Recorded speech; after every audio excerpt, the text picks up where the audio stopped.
အားလုံးပဲမင်္ဂလာပါအင်္ဂလိပ် YouTube channel ကနေမှ Mr. တို့ပြန်လည်ကြိုဆိုလိုက်ပါတယ်။ Okay ကျွန်တော်ဒီနေ့မျှဝေသွားခြင်းတဲ့အကြောင်းအရာလေးရတော့ပေါ့နော်ဒီကျွန်တော်တို့ဒီ email ထဲမှာကျွန်တော်ဒီ lighting လေးတွေဘယ်လိုထည့်မလဲပေါ့နော်ဒီ brand box လေးမှာကျွန်တော်ထည့်ကကျွန်တော်ဒီ account ဆိုရင် account အဲ့လိုပုံစံလေးတွေဘယ်လိုထည့်မလဲဆိုတာလေးကိုကျွန်တော်ပြပြတောင်းပါမယ်။ Okay ကျွန်တော်ရဲ့ဒီ YouTube channel မှာတင်တဲ့ video တွေရတော့ပေါ့နော်လုံးဝကျွန်တော်ဒီ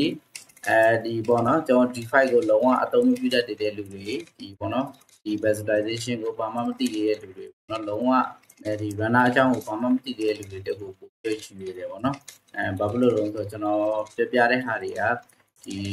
basic အခြေခံအဆင့်လောက်အားလေးတွေပဲဖြစ်နေလို့ပေါ့နော်ဟုတ်ကဲ့ပါကျွန်တော်နောက်ဒီပေါ့နောက်ကြလို့ရှိရင်တော့ထပ်ပြီးတော့ဒီထက်ပို့ပြီးကောင်းတဲ့ tutorial ပို့ပြီးကောင်းတဲ့ဟာတွေလည်းထပ်ပြီးတော့ကျွန်တော်လုပ်တော့ဖို့ရှိပါတယ်Okay ပေါ့နော်ဒီနေရာမှာကျွန်တော်တို့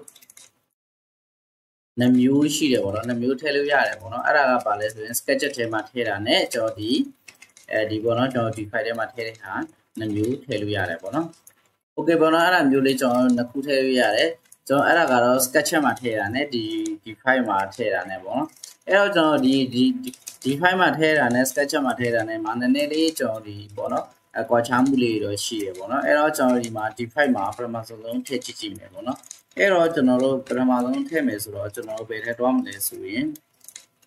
Okay 2.5 password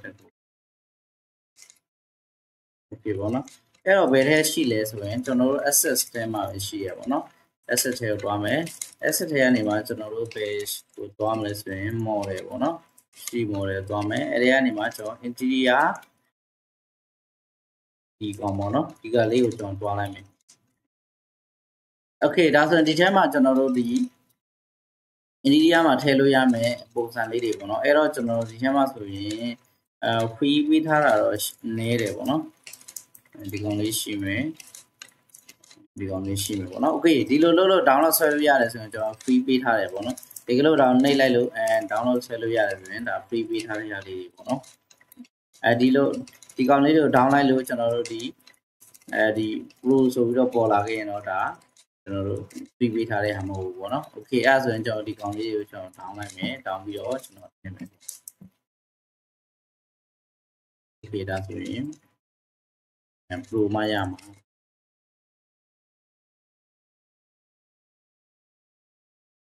Okay ပေါ့နော်ကျွန်တော်ဒီလိုလေးရတယ်အဲ့တော့ကျွန်တော်တို့ဒီထဲမှာလေးတော့ထည့်မယ်ပေါ့နော်အဲ့တော့ကျွန်တော်2နဲ့ကျွန်တော်ဒီနေရာမှာ live ဖက်တဲ့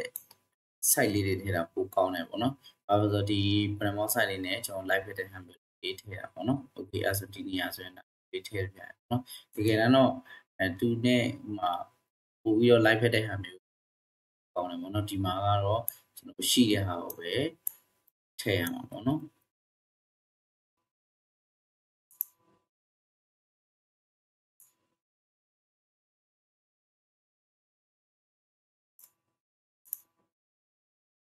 ဒီပေါ့နော်အဲ့တော့ကျွန်တော်တို့ဒီမှာဆိုရင် site လေးတွေနည်းနည်းအောက်ကိုနည်းနည်းချတာ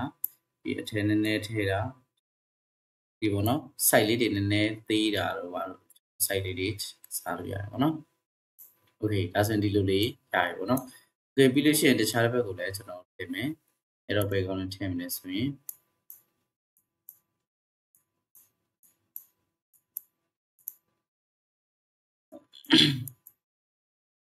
ဒီကောင်လေးပေါ့နော်ဒီကောင်လေးကျွန်တော်နေလိုက်မယ်ပြီးရင် equity ညာလေးထည့်မယ်ပေါ့နော်ပြီးရှင် rotate လေးထည့်မယ်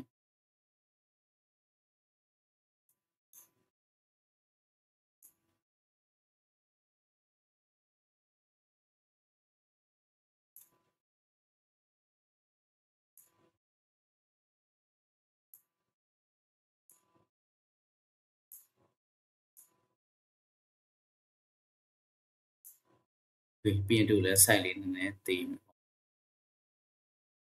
Okay site လေးတော့သေးမှရမယ်ပေါ့နော်မသေးလို့ရှိရင်ကျွန်ထွက်နေရတော့ဘာလို့ဖြစ်တတ်တယ်ပေါ့နော် Okay ဒါဆိုရင်ကျွန်ထွက်နေပြီ site နည်းနည်းသေးတိုင်းမယ်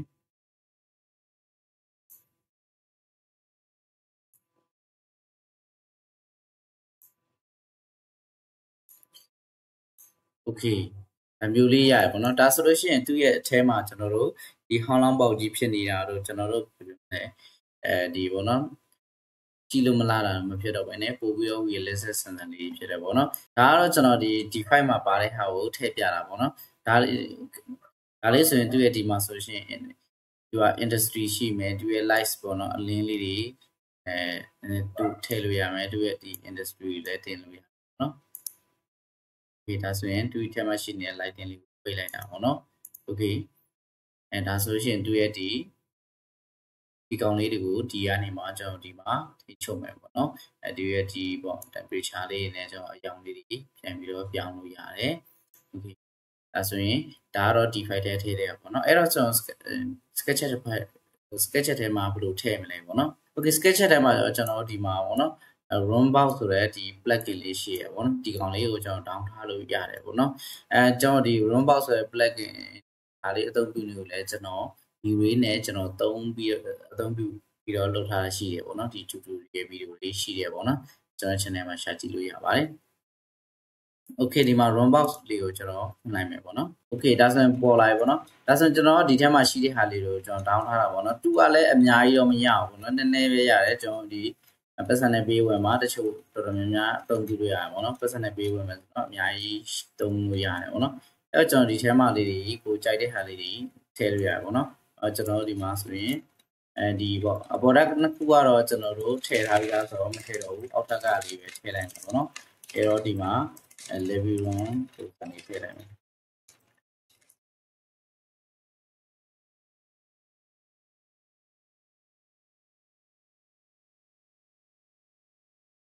ဒီပေါ့နော်ဒါဆိုရင်တို့ထည့်လိုက်သူ့ရဲ့ဒီမှာလဲကျွန်တော် size ပုံစံလေးပြောင်းလို့ရတယ်သူ့ရဲ့ lighting ကိုလည်းဒီထားမှာလား nice ထားမှာလားပေါ့နော်အဲ့လိုလေးပြောင်းလို့ရတယ်သူ့ရဲ့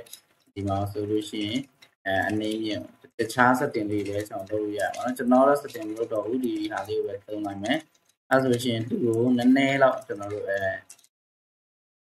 နောက်ဆုံးလိုက်မယ်သူကဒီ sketch မှာဆိုရင်တခုရှိတာကတော့ဘာလို့လဲဆိုရင်ကျွန်တော်တို့ရဲ့ဒီ sketch ရဲ့ scale နဲ့ဒီပေါ့နော်အတူရှည်လေးတွေနည်းနည်းကစားလို့ရတယ်ပေါ့နော်ဒီ file မှာဆိုတော့ကျွန်တော်တို့ဒီအကုန်လုံးကိုသူက scale ရတစ်ခုလေးချုပ်သွားတယ်ပေါ့နော်ဒီမှာတော့ဒီလိုလေးကစားလို့ရတယ်ပေါ့နော်ရှင်းနောက်လေးလည်း scale လေးနဲ့နည်းနည်းဒီလိုလေးကစားလို့ရတယ်ပေါ့နော်ဒီနောက်နည်းနည်းလေးဆက်ပါမယ်ဒီဒါဒီလိုလေးရတယ်ပေါ့နော်ဒါဆိုလို့ရှိရင်သူကကက်ချက်တဲ့အနေထည့်တာပေါ့နော်ဟိုကောင်တော့ကျွန်တော်ဒီ file ဒီပေါ့နော်ဒီ file ထဲကနေထည့်တာပေါ့နော် okay ဒီမှာနောက်တစ်ခုထည့်လိုက်မယ်ပေါ့နော်တူကျတော့အဲ့ရဆိုတော့ paste ထည့်လိုက်မယ်ပေါ့နော် paste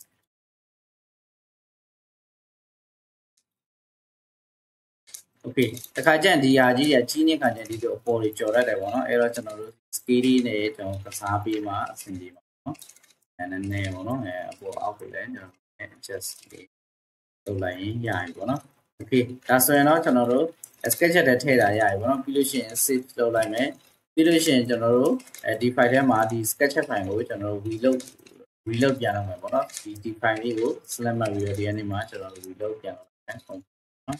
okay ဒါဆိုရင် reload လုပ်ပြီးတော့เนาะအဲ့တော့ကျွန်တော်တို့ဒီဟာလေးကိုပြန်ကြည့်မယ်ပါမှာပါပေါ့နော် okay ပါတယ်ပေါ့နော်အဲ့တော့သူကဘာလေးရှိလဲဆိုလို့ရှိရင်သူကဘာလဲဆို material ဖြစ်နေတဲ့အတွက်ကျွန်တော်ဒီကောင်လေးကိုလက်ထောက်လိုက်မယ်ဒါဆိုရင်သူက material လေးဝင်သွားတယ်ပေါ့နော်အဲ့ခါကျရင်ကျွန်တော်တို့ကဒီ light လေးဖြစ်အောင်ပါလို့ image ဆိုတာကိုဖွင့်လိုက်เนาะဒါဆိုရင်သူ့ရဲ့ဟာလေးကဒင်းနေတယ်ပေါ့နော်အဲ့တော့ image ကိုလည်းကျော်တာတူတာလုပ်လို့ရတယ်ပေါ့နော်ဒါဆိုလို့ရှိရင်ဒီပေါ့နော်အပေါ်ကဟာလေးလည်းကျွန်တော်တူလိုက်မယ်ဒီပေါ့နော်ကျွန်တော် image ဖွင့်လိုက်နော်အဲ့ဒါဆိုရင်ရပြီပေါ့နော်ဟုတ်ကဲ့အခုတို့ထည့်လိုက်ခြင်းအပြင်ပေါ့နော်ကျွန်တော်တို့ရဲ့ပုံကပို့ပြီးရည်လေးဆက်ဖြစ်ဖို့ပို့ပြီးတော့ဆန်တယ်ပို့ပြီးတော့ကြည်လို့လာတယ်ပို့ပြီးတော့ကိုယ့်ရဲ့ဒီပေါ့နော်runner ပုံတွေကပို့ပြီးတော့ကောင်းလာတယ်တဲ့ပုံစံလေးပေါ့နော်အဲ့တော့ကျွန်တော်တို့ဒီလိုပုံစံလေးတွေဒီ file ထဲမှာထည့်လို့ရတယ်ပြီးလို့ရှိရင်ကျွန်တော်တို့ဒီ sketch မှာထည့်လို့ရတယ်ပေါ့နော်ကျွန်တော်တို့ဒီ sketch ထဲမှာကတော့ကျွန်တော်တို့က material အနေနဲ့ပါလာတာဖြစ်တဲ့အတွက် images တွေသုံးပြီးတော့ကျွန်တော်တို့ဒီရဲ့ lighting လေးတွေတင်းတာမောင်တာလေးတွေကိုသူကကစားလို့ရတယ်ပေါ့နော်โอเคဒါဆိုလို့ရှိရင်ကျွန်တော်တို့ကိုကြိုက်တဲ့ပုံစံလေးတွေအခုလိုထည့်လို့ရပါတယ်โอเคပေါ့နော်ကျွန်တော်ဒီရှေ့ကနေမှview လေး view နဲ့ကျွန်တော် runner ချကြည့်မယ်ပေါ့နော်အဲ့တော့ကျွန်တော် view ပထမဆုံး view ရေးချိန်မယ်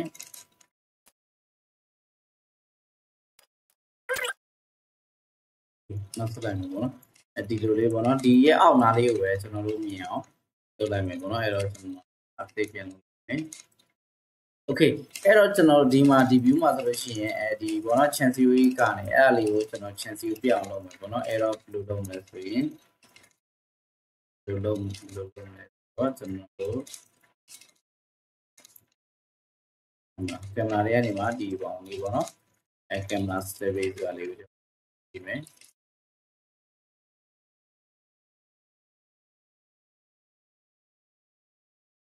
โอเคပါနော်ဒါဆိုလို့ရှိရင်ကျွန်တော်တို့ဒီအကောင်လေးကိုပြီးရင်ကျွန်တော် update ပြန်လုပ်လိုက်မယ်ဒါဆိုရင်ကျွန်တော်တို့ chance view ဒီဖြစ်နေတဲ့ဟာကိုကျွန်တော်တို့ဒီဘောနော်ကင်မရာ